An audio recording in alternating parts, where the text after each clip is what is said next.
Paper Cut here with a replay review of myself. And that's because I got the pleasure of playing against Wam01, pro player. You might see him in some weekend tournaments on EGC TV. And I wanted to replay review myself because, of course, he kicked my ass. And I thought, look, I've seen this debated a lot on when people discuss the matchmaking. A lot of people feel or avoid playing against top level players because it's like, what can I learn? They're going to kick my ass. I talked about seeing people dodge. I know, for example, a lot of pro players don't use their real names on the game, so people don't dodge them when they get placed against them. And I mean, in this game, I was Diamond 2. I think my hidden elo is technically higher than that, which is why I got placed against Wham. Though not like, I'm not saying my hidden elo was like Conquer 2 or something. It's just, he needed a game. But I wanted to show off because he's going to beat me out. I want to see what I could have done differently, but also watch what he does as a pro player. I think if you ever place against someone who's significantly higher skill level than you, it's a huge learning experience. One, you're not going to lose a lot of elo. I lost, I think, like 3 elo losing this game. Like, throw that out the window. If you're being played against someone of a high level, just play your normal game and see what are they doing to counter you? What are they doing to just ruin your game plan? Because there's so much you can learn from watching them work. So we're going to watch some of this from my perspective, but a lot of this also from Wham's perspective, just to see how he plays out this matchup. And, I mean, he streamed this, so if you want to watch from his perspective, he actually talks about his gameplay and where he's going, so that's really cool, too. I watched it myself before I did this, so I'll try to sprinkle in some of the things he's thinking about. So let's get started. So, my opening build order's clean. I'm joking. I actually messed up a little bit my early micro some of my early macro as well because we were chatting back and forth. He mentioned how he saw one of my videos, which was really cool to hear that he's actually seen some of my videos. So I do my normal scouting pattern, and I decided to do 2 TC. And my thought process was Byzantine can get a power spike, can start making a lot of units. Based on games I play against Byzantine, what I've seen in higher level gameplay, my thought process was I could get 2 TC into castle, push him back. I can just try to raid his olive groves a lot with men at arms, with palace guards, and by time I get to Imperial, if I can get to Imperial, I can get Nest of Bees and try to win kind of like on a big push from map control. Similar to what you saw Louis did against Marine Lord. He, on the other hand, has a pretty simple task. If he can see what I'm doing, can he stop me from taking advantage of my 2 TC? So I scout, and I notice he goes. I actually was afraid he went. I was afraid that he went. What's it called? The Hippodrome, and I was gonna have a horseman there any second. So I sent 6 to do the Barbican age up, which does ruin my early resources. It does delay my second TC a little bit, but I was afraid that I was gonna get a horseman in the face any second. Then I saw it was the Grand Winery, and I'm like, cool, I have a minute. What I didn't realize, and this is once again, I didn't need to bring these 2 sheep back. I should have scouted this spot. He drops a stable pretty quickly. If I had done one more pass, one more circle, I would have seen him drop a stable. His plan's pretty straightforward. He's going to get out a few horsemen. He's going to gather enough olive oil for a round of longbows, and then he's going to go second TC himself. And then he either was going to go castle or just push me. And it's awful. And here's what I didn't realize. If I go 2 TC, I need a lot of food. And so what do I need? I need my second TC to actually secure me food so I don't die. You'll see a lot of Chinese players set up a second TC near their town center, but I really needed to set up a second TC that was going to either secure me food if I wanted to fight in feudal, or make it I can get to castle. But that means I need to secure food. I didn't have a lot of food. I had 3 sheep still here. I think I had 3 sheep down and 2 sheep on my scout. And these berries. These are blackberries, right? What I didn't think about is, what would I need to protect to make sure I live? And that's my food. You're going to see what happens, but I really needed to think defensive in that moment and wall this. A wall here does so much for me. Because my Barbican's protecting my front, and this TC covers the spot. If I have nothing covering this, my food is wide open right here. So just watch what he does. I also don't macro well. After dropping the second TC, it takes me too long to get units out. Really what I should have done, I should have dropped 8 barracks immediately when I saw the horseman, so that I could have then had a spearman protect my villager. I needed to get a wall up right now because the follow-up was going to be pretty obvious. Of course he's going to go into longbows. Of course he's going to go into longbows. I come up here. I'm trying to scout. I'm trying to see what he's doing. I come up and I see, boom, mercenary house, and I actually see the first longbows come out. And at that point, I should have been like, shit. Because longbows take these out instantly. But I didn't think 2 to 3 steps ahead. And against the player of this level, I need to think 2 steps ahead, 3 steps ahead, 4 steps ahead. I want my 2TC to be successful. I need to make sure I have food. My food's all right here. Because I didn't use my second TC to secure this. And this is where a lot of this changes. If I had gotten a couple spearmen out and had put my second TC here to protect the deer, I have this food. I could have put up a tower. It would have been hard for him to range in the longbows. Even if I had somehow just protected this pocket and got a wall up here, just so that he can't push through. If I could have protected this food, I could have set up like a little pocket eco here. This TC spot's awful. Because here's what I thought. I was like, I'm going to protect my gold, I'm going to protect my wood. Why am I doing that? My Barbican protects the gold right here. My TC almost ranges in the wood right here. And I'm on the wood here. This TC should have been here, honestly. If this TC's here, it protects the food, protects the wood. So now the wood is protected on 2 sides. And then, if I just keep making units, I can defend. And if I need to set up eco here, I can. Or if I need to, I can rush castle. Instead, with this TC placement, I have sacrificed my food. Without a wall, I have sacrificed my food. I see the second TC come up, but I know that my second TC is not going to pay off that much because he's getting it. And here's the thing, I'm not even beating him in villagers because I don't have enough food to make fucking villagers. Sorry for cursing. I literally can't make villagers. I consistently capping myself because I put 7 on gold when I came out of the second TC, which I should have put all these villagers on food first, knowing how much food I need, and then rallied villagers to gold. And my Imperial officials can get me the gold I need early on to get upgrades. And then I add in gold villagers. It was just awful macro. Here come longbows, and I was fully aware of this. I saw how many horsemen he had, how many longbows he had. I moved my villagers back to this wood, but then I say goodbye to my food. At this point, I am basically dead. Because all he needs to do is just keep rotating. He needs to keep on attacking my villagers, and he's fine. I am able to get these berries up here. I don't think he noticed. But I mean, I literally can't defend this. And this is why the second TC is so bad. I am double protecting a spot I already had protected by the Barbican. This TC here changes everything. A wall here changes everything. Because I could have walled here to the Barbican and had these berries. Really unlucky that I didn't have any food back here.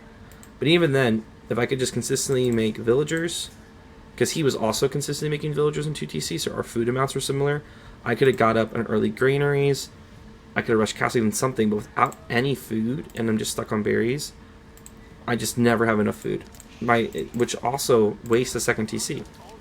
Like, I've honestly wasted a second TC because I can't make food.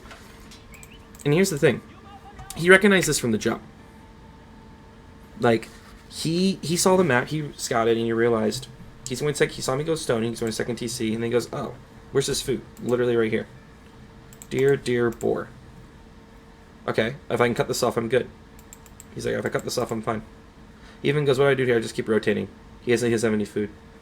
The second, so his horseman sat here, and then he sent his longbows immediately here, because he knew, boom, he could range me off food, and now I'm dead. Simple as that. Even his second TC was super efficient. I'm going to restart this game just so we can watch how smooth the second TC, going to the second TC was. I'm able to eventually kind of push him back. I get a wall up here. I'm getting food up here. And I have to do like a granary transition because I literally have no food. This is the worst time to do a granary transition. All he needs to do, he just keeps making units. He starts going castle. Because I could never make enough units to pressure him, so he went castle pretty free. The olive oil is also a huge part of this. He can just keep making longbows without spending any resources. He has 16 longbows, 12 horsemen. He's got the Golden Gate. Disgusting. I knew the second he went castle, he was going to start just sending Vingarian Guard at me, because I had nothing to counter that. And just look at these numbers. I have 57 villagers, 26 military. He has 59 villagers, 36 military. So my second TC has not paid off at all. I can't protect this granary. In desperation, I send my villagers south to the deer. I'm hoping that this is his attack point. He lets me get this deer. And lo and behold, he's not dumb. He has left 2 horsemen there because he knows that is my only food. Simple as that, folks. He recognized I went 2 TC. He recognized I'd be super food hungry. He immediately went to the resources he needed to cut off. He then cut off my food. Knew at that point I couldn't make enough units. Could go castle. Kept making units while he went castle. Then attacked. And I'm dead. And from that match, I learned a lot. Because a player of my skill level potentially would not have as effectively cut me off. Maybe not made enough units. Maybe didn't leave people here to guard. And what I learned is, I'm going to go second TC. I need to be really cognizant of, do I have enough food? And where can I put my second TC to ensure I have food? Where do I need a wall to ensure I can't get rushed off food? And I have enough of each resource to survive. And maybe, if I had just rushed castle, I would have been okay, but I didn't have the food for it. How quickly he pushed me off this ruined any chance I could go castle or anything like that. It's really impressive stuff by him. I want to show how effective his macro is, too, in this game. So he goes units, second TC, unit mass, into a soft castle rush. And does it without breaking a sweat. So the weakness of his build is his berries are front. He's going to put the Grand Winery in the front. He even mentions on his stream, well, this is kind of risky. Here's what I needed to do. I'm very comfortable playing a 1TC China Rush. I do it plenty. The second I saw these front berries and the second I saw the Grand Winery, I should have X-nayed the second TC and gone straight into units. I got in Spears and Zugnu, pushed him off berries, which would have bought me space to go second TC, basically doing to him what he did to me. One personal thing I need to give up on is that a second TC needs to happen the second I age up. You'll see a lot of high-level players do pressure into second TC. Because it's better to actually get your opponent off the rhythm. If I could have pushed him off berries, that might have delayed his initial longbows, or delayed him getting a second round of longbows. It would have bought me space. It would allow me to secure food with towers and things like that. So the second I saw the front berries and the gold all near each other, one, a Barbican here would have been pretty fucking sweet. I don't know if I could have executed it, because I don't Barbican rush a lot, and he knows how to stop a Barbican rush. But even if I had pushed and got a tower up here, I could have pushed on gold berries. All of this is in one spot. Like, I should have been flexible enough to see that was open to me. Instead, I got stuck into my, well, I got to go second TC. This was laid open for me right here, and I didn't take advantage of it.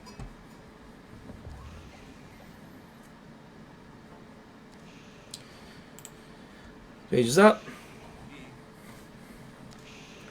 As he's aging up, 4 on food, 5 on wood, 3 on gold. He is rallying to the straggler trees, so that the second he ages up, he gets up a mine, he gets up his first cistern. So you notice, I'm sorry, his second cistern. So you notice he didn't do a 2 cistern opening, he went straight into getting age up.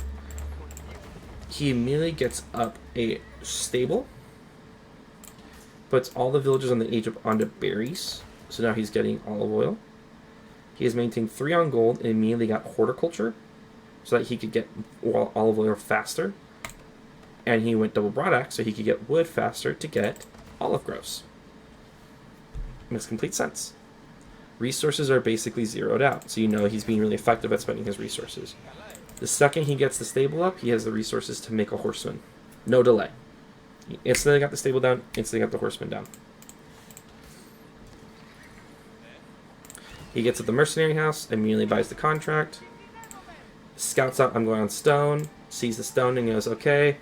Checks out, realizes my deer are down here, sees he can't harass, but also sees since I'm 2TC, he can go 2TC. What's he do? He pulls completely off gold, pulls off everything off food, and splits evenly between wood and stone. 11 on wood, 10 on stone, none on gold, 4 on food, so he can get villagers. He has enough to get 2 more horsemen from food, and to build the longbowman. And this is really where the power of olive oil comes in, that he can keep making units without needing any resources. And he stays here, because he knows this is the most important spot. If I can wall this off, I'm safe. If I can't wall it off, he wins with his longbows. So he just sits right here, does not leave. That checks a little bit, but never far away enough that I can like wall this quickly. Just when I get enough spears, here come the longbows. While this has happened, he has dropped his second town center on the berries, so he can keep getting olive oil, gets a cistern up, has transitioned back to only 6 on wood, because he doesn't really know much wood anymore. He doesn't. He's now rallying to food and gold, because he realizes with 6 on wood, he can just continuously make horsemen. With the cistern, with the production buff, 1 stable is all he really needs, because he knows I'm going to be low on food, and he can just keep on making longbows. Gets the 3rd cistern up. He never is over aggressive.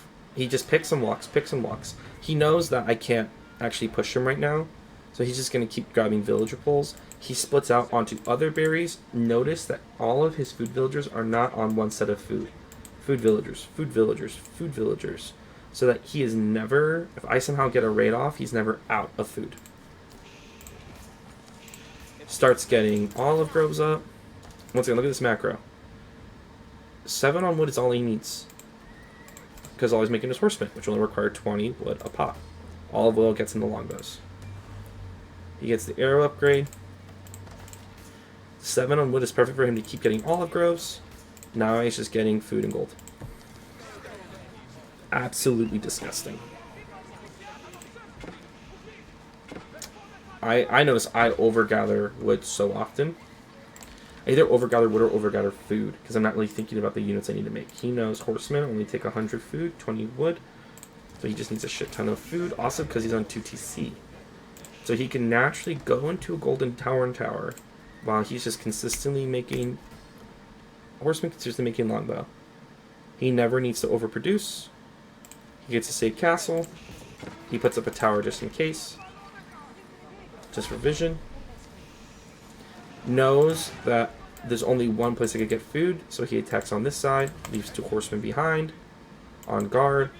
This is the only place I could get food. So he attacks there logically, takes a good engagement, forces my spears to engage, longbows rip through everything, and it's game over. Amazing stuff. We're really glad I got to play a game against him. I had a second game I was supposed to play, but then my daughter woke up right when the game started, and I have to be a parent first. But just want to say shout out to Wam and any pro, and if you ever get a chance to play a player who's very high level, take it for what it's worth, an opportunity to learn. I hope you enjoyed this video. If you're interested in getting coaching, apparently my videos are Wam approved, so hopefully I can teach you something. So check out my coaching Discord in the description, and I'd love for you to join the community and get some help on AOE4. Good luck on your games.